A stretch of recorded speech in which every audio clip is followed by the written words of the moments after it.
তাদের তিনজন সামনে রেখে আমাকে এই মেসেজটি করতে বাধ্য করা হয়েছে।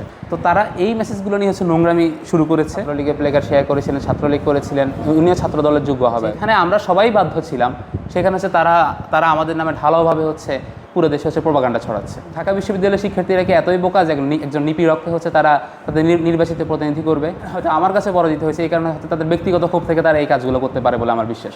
আমি বিশ্ববিদ্যালয় প্রশাসনের কাছে এই বিষয়গুলো নিয়ে যাব, যে আমার বিরুদ্ধে যে প্রোপাগান্ডা ছড়ানো হচ্ছে, আমাদের বিরুদ্ধে যে প্রোপাগান্ডা ছড়ানো হচ্ছে, যে দিনগুলো বিভীষিকাময় ছিল আমাদের জন্য, সেগুলোর জন্য আমরা একটা পোস্ট করি হল সংসদের পক্ষ থেকে যে আমরা গণরুম গেস্টরুম বিষয়ে ডকুমেন্টারি বানাবো।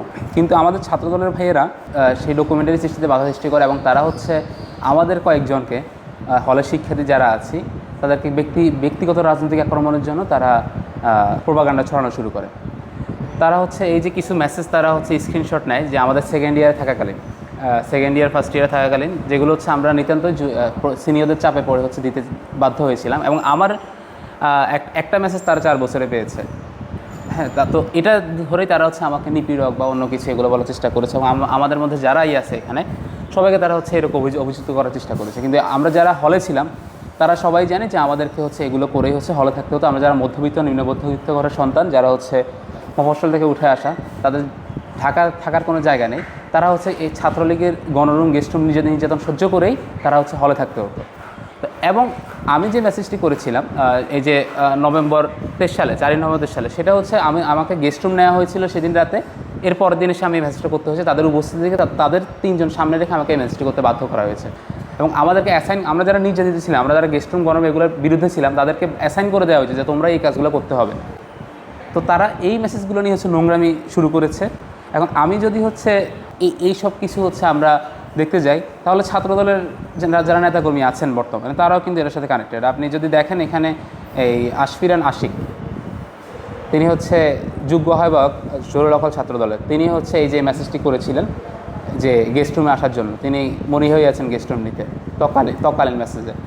তারপর এখানে এই যে মাসুম বিল্লাহ, যোগ্য আহ্বায়ক ছাত্রদলের, উনিও কিন্তু এই যে গণরুম গেস্টরুম নেওয়ার জন্য ছাত্রলীগের প্রোগ্রামের জন্য মেসেজ করেছিলেন।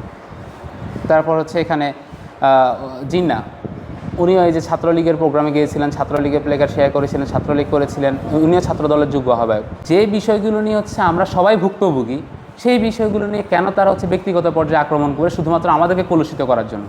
কারণ 5ই আগস্টের পরবর্তীতে যদি আমরা অপরাধী হতাম, আমরা নিপীড়িত হতাম, তাহলে তো 5ই আগস্ট পরবর্তী সময় ছাত্রলীগকে হল থেকে ঝেঁটিয়ে বিদায় করেছে শিক্ষার্থীরা। তাহলে আমরা কেন সেই জায়গায় রয়ে গেলাম এবং আমরা নির্বাচিত প্রতিনিধিও হয়ে গেলাম? ঢাকা বিশ্ববিদ্যালয়ের শিক্ষার্থীরা কি এতই বোকা যে একজন নিপীড়ককে তারা তাদের নির্বাচিত প্রতিনিধি করবে? কারা কি সেটা তো ঢাকা বিশ্ববিদ্যালয়ের শিক্ষার্থীরা জানেই না। এখন তো আমাদের গণরুম গেস্টরুমের এরকম কোনো অস্তিত্ব দেখছি না। তবে কিছু নির্দিষ্ট একটা গোষ্ঠী ফিরিয়ে আনার চেষ্টা করছে। আমরা কিছুদিন আগে আইলেটে আমরা ছাত্রদলের বিরুদ্ধে গেস্টরুম নেওয়ার অভিযোগ পেয়েছি। আবার যে নেত্রকোনা মেডিকেল কলেজে আমরা ছাত্রদলের বিরুদ্ধে গেস্টরুম নেওয়ার অভিযোগ পেয়েছি। তো এই বিষয়গুলো দেখে মনে হলো না, আমরা যারা অতীতে গেস্টরুমের যারা নির্যাতন সহ্য করেছি, তারা আমরা গেস্টরুম নিয়ে আমরা কাজ করব। আমি যেহেতু হল সংসদের সংস্কৃতি সম্পাদক, তো এই অপসংস্কৃতির বিরুদ্ধে দাঁড়ানোই আমার কাজ।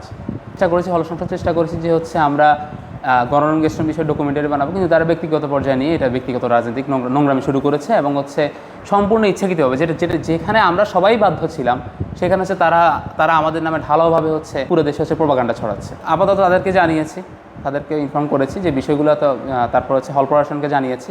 আমি বিশ্ববিদ্যালয় প্রশাসনের কাছে এই বিষয়গুলো নিয়ে যাব, যে আমার বিরুদ্ধে যে প্রোপাগান্ডা ছড়ানো হচ্ছে, আমাদের বিরুদ্ধে যে প্রোপাগান্ডা ছড়ানো হচ্ছে, এই বিষয়গুলো নিয়ে আমরা বিশ্ববিদ্যালয় প্রশাসনের কাছে যাব, হল প্রশাসনকে আমি জানিয়েছি।